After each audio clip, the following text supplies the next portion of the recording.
Imagine isso. Você acorda um dia e percebe que tudo o que chamou de felicidade até agora não passa de uma trégua temporária entre duas dores, a dor de desejar e a dor de não ter mais o que desejar. Você sente que há algo errado, não no mundo lá fora, mas na própria estrutura da existência, como se o sofrimento não fosse um acidente da vida, mas sua essência disfarçada. E por um instante, você entende o que Schopenhauer quis dizer quando afirmou que a vida é um pêndulo oscilando entre o tormento e o vazio. Agora, tente não fugir dessa ideia. Fique com ela. Deixe-a ferver. O desconforto que você sente é o mesmo que milhares tentam silenciar com distrações, consumo, promessas de sucesso e espiritualidades de vitrine. Todos tentando escapar de uma verdade antiga demais para ser moderna. Viver é, inevitavelmente, sofrer. Mas se isso é verdade, se o sofrimento é a base da experiência humana, por que o tratamos como uma falha moral? Por que o escondemos, anestesiamos, zombamos dele como se a dor fosse uma vergonha? E mais profundamente, o que acontece com uma sociedade que tenta abolir o sofrimento sem compreender o que ele significa? Schopenhauer acreditava que a dor não era um erro do universo, mas sua engrenagem. O sofrimento não surge porque algo deu errado. Ele existe porque estamos vivos, porque desejamos, porque somos movidos pela falta. Segundo ele, todo ser humano é possuído por uma força irracional, a vontade de viver, um impulso cego, incessante, que nos arrasta em busca de satisfação. Mas cada vez que essa vontade é satisfeita, nasce outra. E assim, o ciclo recomeça. Querer, conquistar, perder o interesse, querer de novo. Somos, nas palavras de Schopenhauer, criaturas famintas tentando devorar um vazio. E quanto mais devoramos, mais ele cresce. Agora, pense em como isso se manifesta hoje. Vivemos a era das promessas instantâneas. Felicidade em 3 passos. Sucesso em 7 dias. Prazer em um clique, tudo vendido como um antídoto contra o sofrimento. Mas e se cada promessa dessas for apenas mais uma camada da própria doença? E se o alívio que buscamos for apenas outra forma de prolongar o tormento? Talvez o verdadeiro problema não seja o sofrimento em si, mas a nossa recusa em sofrer conscientemente. Em um mundo que glorifica a dopamina e demoniza o silêncio, a dor se torna um fracasso. E a fuga, uma virtude. Fugimos para o trabalho, para os relacionamentos, para as telas. Fugimos de nós mesmos. Mas o que Schopenhauer, esse pessimista brilhante, parecia gritar através dos séculos era algo radical. A dignidade não está em escapar da dor, mas em aceitá-la com lucidez. Porque aquele que compreende a natureza inevitável do sofrimento torna-se, paradoxalmente, livre dele. Você pode sentir isso? Essa estranha ideia de que há algo libertador em encarar o sofrimento de frente, sem máscaras, sem anestesia, sem esperança de redenção, é uma visão desconfortável. Mas há uma beleza sombria nela. Pois o homem que sofre com dignidade é aquele que não é mais escravo do desejo. Ele não é arrastado pela esperança infantil de que um dia tudo vai dar certo. Ele vê a tragédia da existência e ainda assim escolhe continuar. Não por otimismo, mas por coragem. E talvez essa seja a verdadeira arte que Schopenhauer tentou ensinar.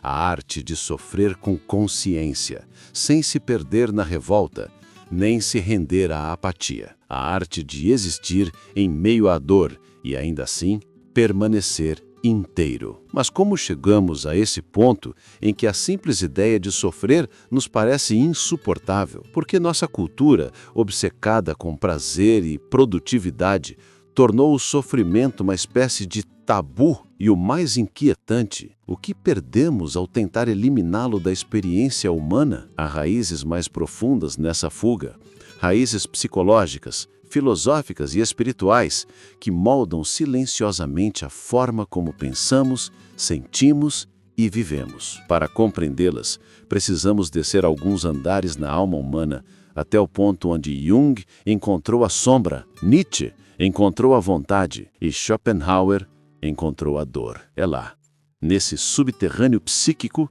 que o verdadeiro problema começa. O problema nunca foi o sofrimento em si, mas o que o sofrimento revela. E é exatamente isso que a mente moderna tenta evitar a todo custo. Desde cedo, você aprendeu que sentir dor é sinal de fraqueza, que chorar é falta de controle, que admitir angústia é confessar a derrota. A cultura te ensinou que o sofrimento é um erro a ser corrigido, uma falha a ser escondida atrás de filtros, sorrisos e metas. Mas o que se esconde por trás dessa aversão não é apenas negação emocional, é medo existencial. Medo de encarar o vazio que Schopenhauer chamou de vontade. Para ele, a vontade é uma força cega e impessoal que se manifesta em tudo.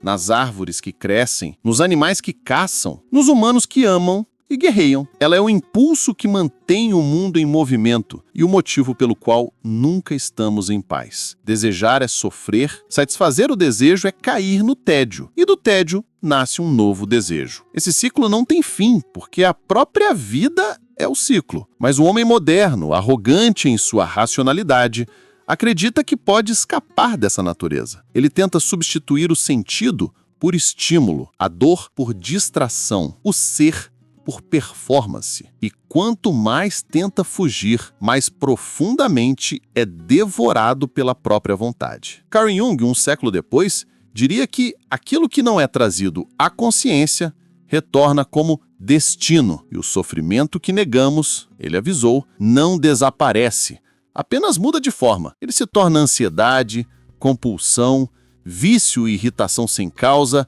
vazio existencial. O homem que tenta abolir a dor se torna, sem perceber, escravo dela. Pense em como isso se manifesta em você. Você sente uma inquietação constante, uma necessidade de estar sempre fazendo, consumindo, conquistando. Não importa o quanto avance, algo dentro de você continua faminto. E no silêncio, quando as distrações cessam, o vazio volta a sussurrar. Esse vazio é a voz da vontade. E é por isso que Schopenhauer via o sofrimento não como castigo, mas como sintoma de uma condição universal. O problema é que, em vez de ouvi-lo, aprendemos a medicá-lo. Nietzsche, discípulo e traidor filosófico de Schopenhauer, via nisso o ponto de ruptura do homem moderno. Ele dizia que, ao matar Deus, o homem não se libertou, apenas perdeu o espelho que lhe dava forma. Sem transcendência, restou apenas a ânsia. E essa ânsia, travestida de progresso e liberdade, nos tornou mais dependentes do prazer do que nunca. A sociedade moderna é uma fábrica de vontades. Cada notificação é uma promessa de satisfação. Cada propaganda, uma nova dose de esperança. Mas, sobre o brilho das telas, há uma verdade antiga demais para ser apagada. A vontade nunca dorme. E enquanto ela dominar, o sofrimento será inevitável. Schopenhauer acreditava que só há duas formas de lidar com essa força. Ou você é arrastado por ela, vivendo em busca do próximo prazer, ou aprende a observá-la, e nesse ato de consciência, começa a se libertar. Mas isso exige algo que poucos estão dispostos a encarar: o colapso do mito moderno da felicidade. Vivemos em um mundo que trata o prazer como prova de sucesso. A ausência de dor se tornou um novo paraíso. Mas o que esquecemos é que o prazer não é o oposto do sofrimento, é apenas sua sombra. Um depende do outro. Aldous Huxley alertou que, em uma cultura obcecada pelo prazer, o controle viria não pelo medo, mas pela sedação. O novo totalitarismo não precisaria impor o sofrimento. Bastaria oferecer distrações infinitas para que ninguém tivesse tempo de questionar o sentido. E talvez ele estivesse certo. Talvez vivamos exatamente nessa distopia. Uma prisão adornada de dopamina, onde o sofrimento não foi vencido, apenas anestesiado. Mas toda anestesia tem um preço. Ao eliminar a dor, eliminamos também a profundidade. O mesmo mecanismo que nos protege do sofrimento nos torna incapazes de sentir verdadeiramente. Amor vira entretenimento, espiritualidade vira produto, e a alma humana, essa fonte insondável de contradições, é reduzida a algoritmos de prazer previsível. Viktor Frankl, sobrevivente dos campos de concentração, escreveu que o sofrimento deixa de ser sofrimento no momento em que encontra um sentido. Mas o homem que não suporta sofrer não encontra sentido algum, porque todo significado nasce da dor transformada. Quando negamos o sofrimento, negamos também a possibilidade de transcendência. Jung chamava isso de trabalho da sombra, o processo de olhar para o que há de mais feio, doloroso e reprimido em nós e aceitá-lo como parte do todo. Sem isso, O ego permanece frágil, infantil, dependente da validação externa. O sofrimento, nesse sentido, é o portal da maturidade espiritual. É a iniciação que separa o que é real do que é ilusão. Mas ao contrário das antigas tradições, que viam a dor como caminho de iluminação, a modernidade a trata como falha de design. Queremos otimizar a alma como quem atualiza um aplicativo. Queremos atalhos para a sabedoria, curas rápidas para o vazio. E assim, a cada nova fuga, nos tornamos mais superficiais e mais frágeis. O que Schopenhauer viu, com uma lucidez quase insuportável, foi que essa recusa ao sofrimento não é progresso, é alienação. Porque ao tentar se livrar da dor, o homem se livra também daquilo que o torna verdadeiramente humano. Mas há algo ainda mais inquietante nessa dinâmica, algo que se infiltra não só no indivíduo, mas em toda a estrutura social. Quando uma cultura inteira decide que o sofrimento é um erro, ela começa a construir sistemas inteiros para escondê-lo. E é aí que o problema se torna invisível, mas devastador. Nas próximas linhas, desceremos um nível mais profundo, para ver como essa negação coletiva molda silenciosamente nossas escolhas, relacionamentos e até nossas ideologias. Porque o sofrimento que é negado não desaparece. Ele se infiltra em tudo. E o preço dessa negação é mais alto do que qualquer um de nós imagina. O sofrimento negado não desaparece. Ele apenas muda de forma e se disfarça nas estruturas da civilização. Olha ao seu redor. Uma sociedade que foge da dor é uma sociedade condenada a repeti-la de maneiras cada vez mais sutis, sofisticadas e cruéis. O sofrimento reprimido infiltra-se nas relações, nas instituições, nos valores, até se tornar o próprio tecido da normalidade. Você o vê na pressa crônica, no cansaço existencial, nas redes sociais que transformam a inveja em passatempo. Vê nos rostos cansados de pessoas que têm tudo, mas ainda se sentem vazias. Vê em cada tentativa desesperada de provar valor, de ser visto, de conquistar relevância, não por amor à vida, mas por medo do esquecimento. É o mesmo sofrimento, mas disfarçado de produtividade, de positividade, de sucesso. É a dor, agora reembalada em slogans e métricas. E quanto mais a sociedade tenta parecer feliz, mais profundo se torna o desespero coletivo. Schopenhauer diria que vivemos numa era em que o homem tenta comprar a felicidade com o próprio sofrimento. Um paradoxo digno de tragédia grega. Ele trabalha incessantemente para conquistar bens que não deseja, com dinheiro que não tem, para impressionar pessoas que não o conhecem, e chama isto de propósito. É a vontade travestida de progresso, a miséria camuflada de realização. A consequência invisível dessa negação é um estado de alienação espiritual, a desconexão com a própria interioridade. Carl Jung alertou que a alma humana é como uma floresta. Se você evita entrar nela, os animais lá dentro se tornam selvagens e um dia escaparão. O sofrimento negado é exatamente isso, uma selva interior que cresce no escuro. Cada emoção reprimida se torna um predador, cada dor não sentida, uma fera faminta. E quando finalmente escapam, o fazem de formas destrutivas. Vícios, depressão, raiva sem causa, explosões emocionais que parecem vir do nada, mas que são ecos antigos, fragmentos de dor acumulada. O homem moderno acredita estar no controle, mas o controle é apenas a forma mais sofisticada de desespero. Ele mede seus passos, controla suas calorias, otimiza seu tempo, mas não controla o vazio dentro do peito.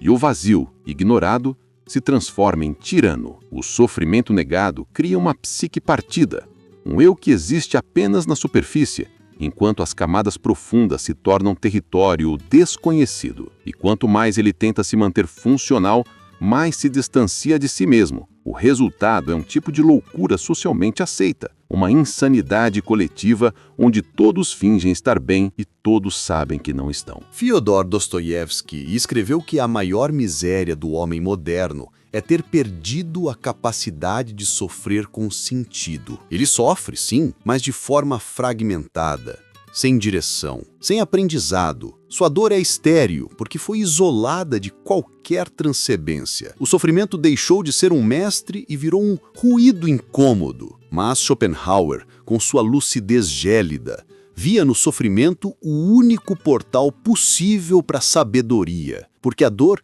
destrói ilusões. Ela arranca o verniz das aparências e revela o que realmente somos, seres vulneráveis, efêmeros, famintos por sentido. Quando negamos isso, o preço é a superficialidade. Uma sociedade que não sabe sofrer, não sabe amar, não sabe criar, não sabe contemplar. Ela só sabe consumir e esperar que o próximo desejo a salve do último. Aldous Huxley chamou isso de a escravidão do prazer, um ciclo interminável de estímulos que promete alívio, mas entrega esgotamento. E o mais perverso é que essa prisão não precisa de grades.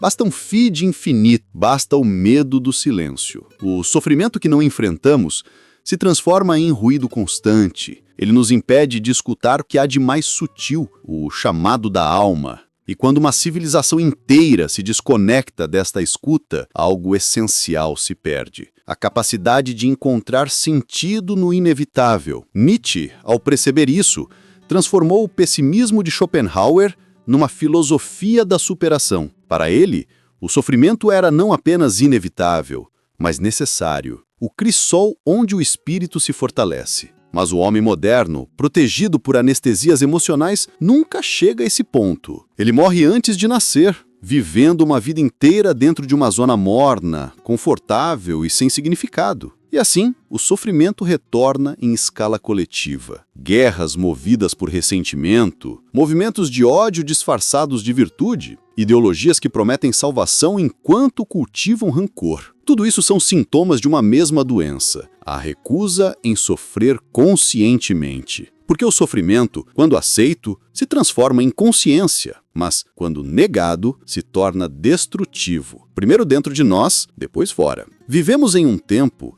em que a felicidade é medida, vendida e comparada. Mas o preço dessa euforia artificial é uma epidemia silenciosa de desespero. Nunca tivemos tanto conforto e nunca estivemos tão ansiosos. Nunca tivemos tanto prazer e nunca fomos tão vazios. Nunca fomos tão livres e nunca nos sentimos tão presos. Essas são as consequências invisíveis da recusa em sofrer. E talvez a mais trágica delas seja esta: perdemos a dignidade do sofrimento. Antigamente, o sofrimento era um rito de passagem, uma ponte para o amadurecimento. Hoje, é um erro de sistema a ser consertado com remédios e distrações, mas quando retiramos o sofrimento da experiência humana, retiramos também o poder de transformação que ele carrega. Schopenhauer acreditava que a grandeza na lucidez, que suportar a dor com clareza, sem romantizá-la, mas também sem fugir, é o mais alto ato de coragem possível, porque apenas aquele que encara a vida como ela é, pode escolher algo maior do que o instinto de escapar.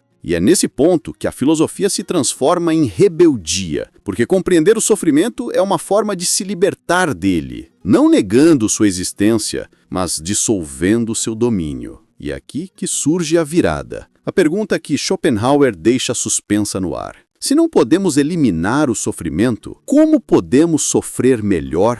Como transformar a dor inevitável em uma arte de sabedoria silenciosa, uma aceitação que não é resignação, mas força interior? A resposta começa com uma revolta contra tudo aquilo que nos ensinaram sobre o que significa viver bem. E essa revolta será o início da libertação.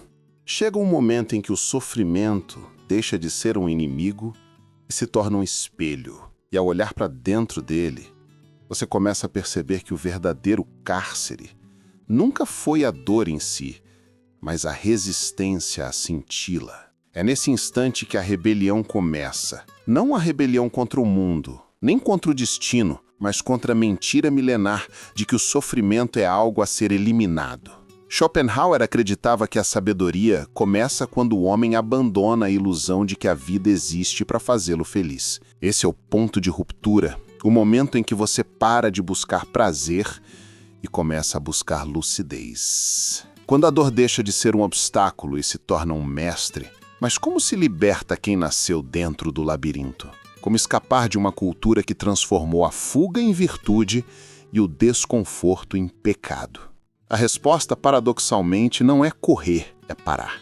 Imagine-se sentado diante da própria dor, como quem se senta diante de um animal selvagem. Você não tenta domá-la, Não tenta fugir, não tenta fingir que ela não existe, você apenas observa.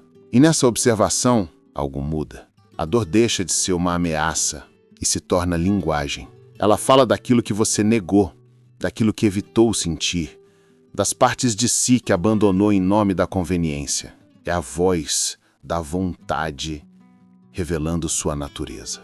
Schopenhauer chamava isso de negação da vontade, um estado em que o indivíduo, ao compreender o caráter incessante e insaciável do desejo, se desprende dele. Não por apatia, mas por lucidez. É como acordar de um sonho e perceber que a perseguição nunca foi real. Era apenas o reflexo do próprio impulso de querer. Essa é a primeira forma de rebelião, a aceitação radical. Aceitar não é se conformar, é enxergar a realidade sem a lente do ego. É parar de lutar contra o inevitável e começar a dançar com ele. Carl Jung diria que esse é o momento em que o ego se curva à alma, quando a consciência para de tentar controlar a vida e começa a participar dela. Nesse estado, o sofrimento continua existindo, mas ele perde o poder de dominar. Você ainda sente dor, mas não é mais de você quem sofre. A segunda forma de rebelião é a contemplação. Schopenhauer via na arte e na compaixão as únicas formas de transcendência possíveis dentro do mundo da vontade. Na arte, o homem suspende por um instante seu desejo e contempla o mundo como pura representação. Nesse breve silêncio interior, ele deixa de ser servo do querer e se torna observador daquilo que é. A dor continua lá, mas vista à distância, ela se transforma em beleza trágica. Pense numa sinfonia melancólica, num poema triste, numa pintura que captura o desespero humano com perfeição quase divina. Ali a dor é purificada. Ela deixa de ser algo pessoal e se torna universal, uma forma de comunhão com tudo que vive e sofre. E por um instante, o bardo da existência se torna suportável, até sublime. A arte, nesse sentido, é uma forma de redenção sem ilusão. Ela não oferece fuga, mas entendimento. Ela não oferece cura, mas significado. Mas há uma terceira forma de rebelião, a mais silenciosa e poderosa: a compaixão. Para Schopenhauer, compreender a natureza do sofrimento inevitável é perceber que ele é comum a todos os seres.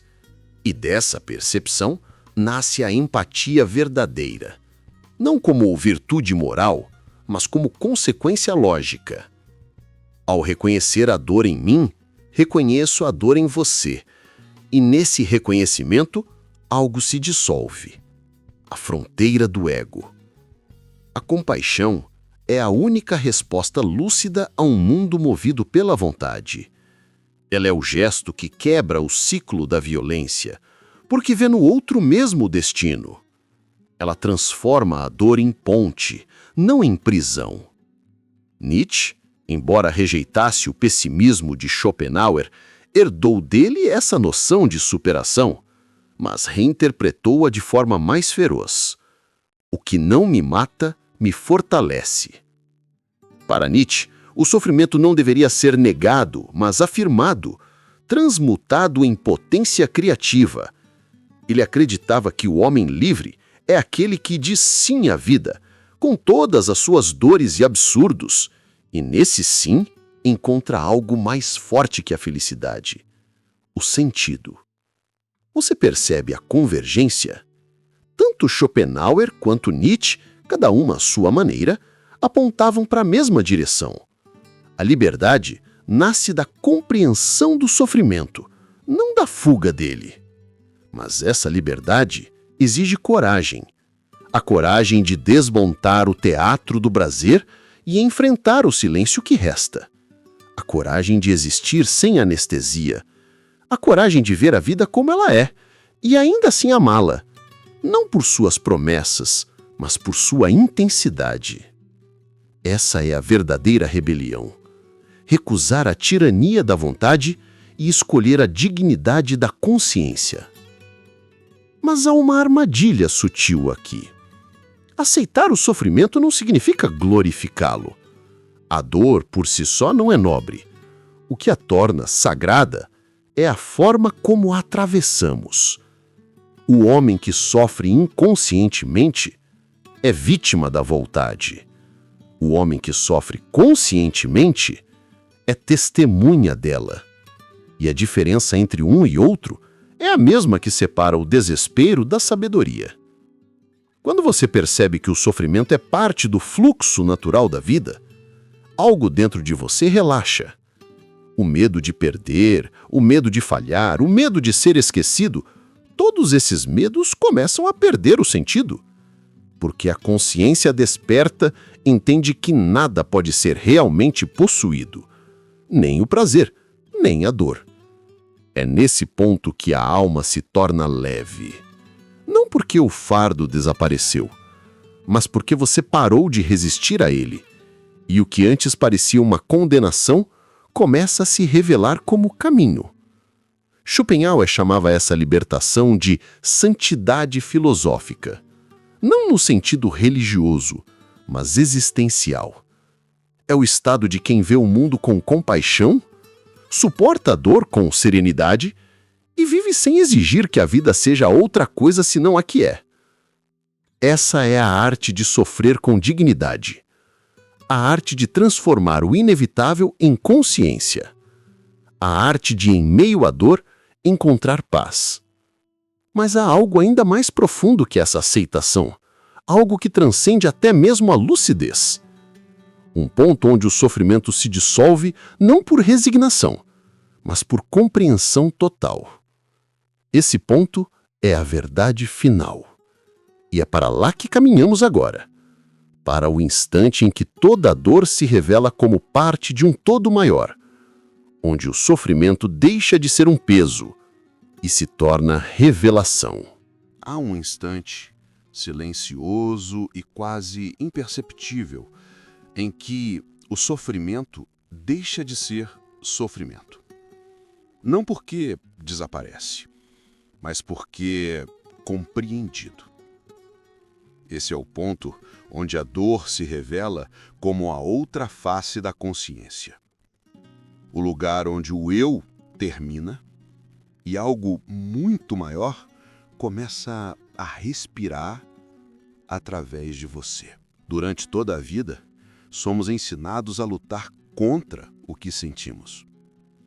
A dor, a culpa, o medo, o vazio, todos esses estados são vistos como falhas que precisam ser consertadas. Mas a verdade é que nada no ser humano precisa ser consertado. Apenas compreendido. Schopenhauer, ao descrever o mundo como vontade e representação, apontava para essa dualidade. O mundo não é algo externo, mas o reflexo de uma força interna, cega e incessante. Tudo o que existe é expressão dessa vontade, inclusive o sofrimento. E é por isso que lutar contra a dor é, paradoxalmente, reforçá-la. Pois ao resistir, a consciência se identifica com aquilo de que tenta escapar. A verdadeira libertação surge quando o homem deixa de resistir e começa a ver. Quando ele percebe que o sofrimento é apenas a forma como o infinito tenta acordar dentro do finito, nesse momento, algo sutil acontece.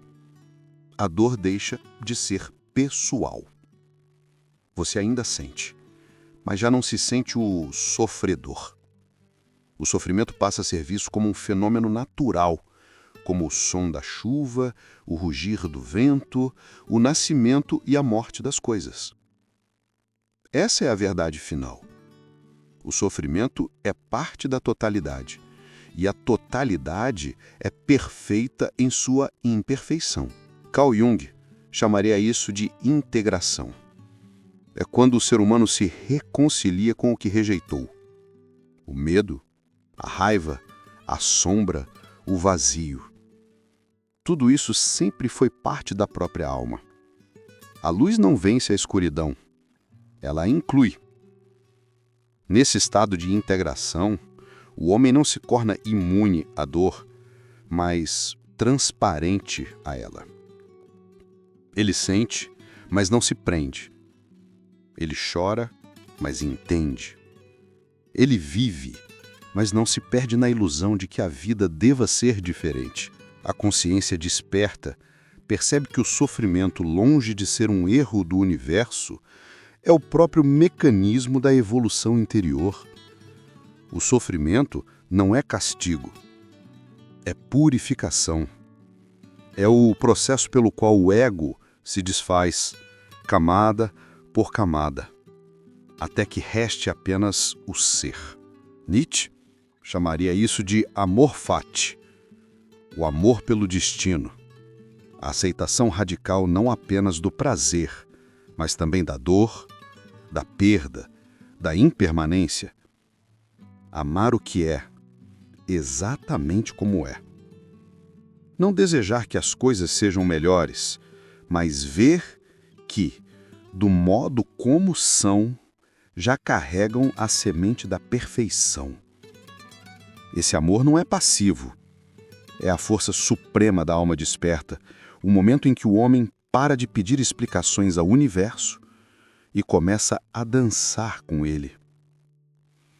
E, entanto, essa realização final é tão simples que o ego a rejeita, porque ela destrói a sua função, a de lutar. O ego precisa do sofrimento para existir. Sem o drama, sem a resistência, sem a história de eu contra o mundo, ele se dissolve.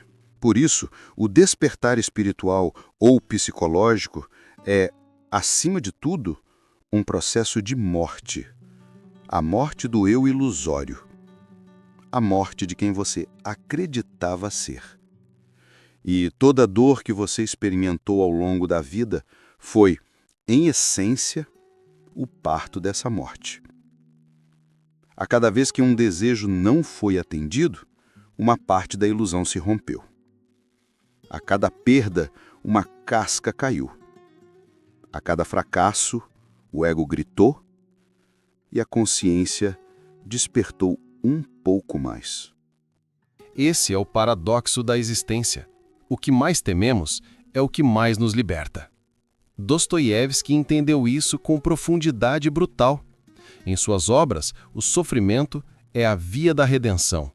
Não a redenção religiosa, mas a redenção da consciência. O ponto em que o homem, despido de toda vaidade, descobre sua humanidade. E por isso mesmo, o divino dentro de si. É necessário sofrer, escreveu ele, para compreender a vida. Mas esse sofrimento não é punição, é revelação. A dor é o portal pelo qual atravessamos do ego à alma. Quando finalmente atravessamos, tudo muda. As mesmas situações continuam acontecendo, perdas, conflitos, frustrações, mas já não há mais resistência.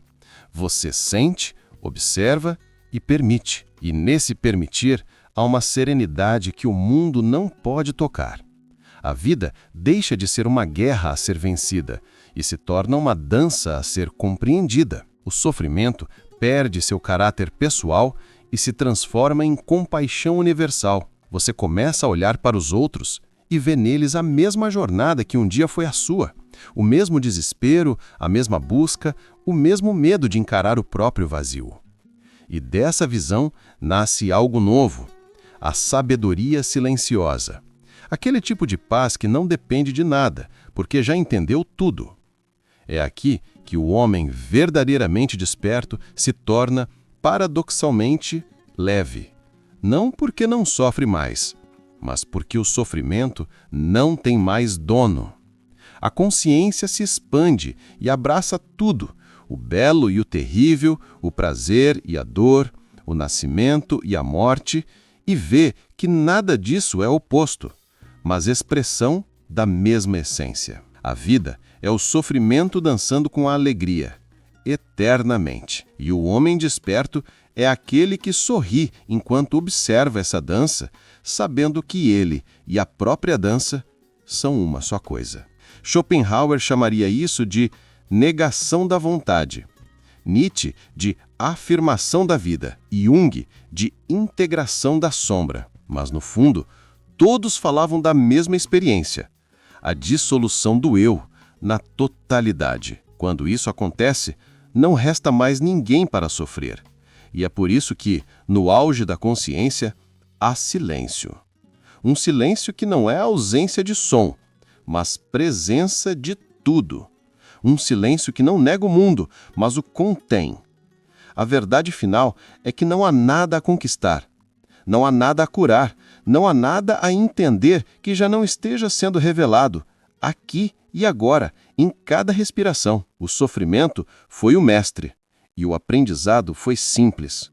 Você nunca esteve separado daquilo que buscava. O que chamamos de eu é apenas uma forma temporária da consciência infinita experimentando a si mesma através da limitação. E o sofrimento, esse companheiro tão temido, era apenas o lembrete constante dessa verdade esquecida. Tudo que existe, a dor, o prazer, o nascimento e a morte, é a respiração do mesmo ser. E quando você percebe isso, não há mais o que temer. Porque no fim, não há fim. Há apenas o eterno desabrochar do ser em todas as formas possíveis. E o homem desperto é aquele que sorri enquanto observa essa dança, sabendo que ele e a própria dança são uma só coisa. A verdade final não é que o sofrimento cessa, é que quem sofre nunca existiu.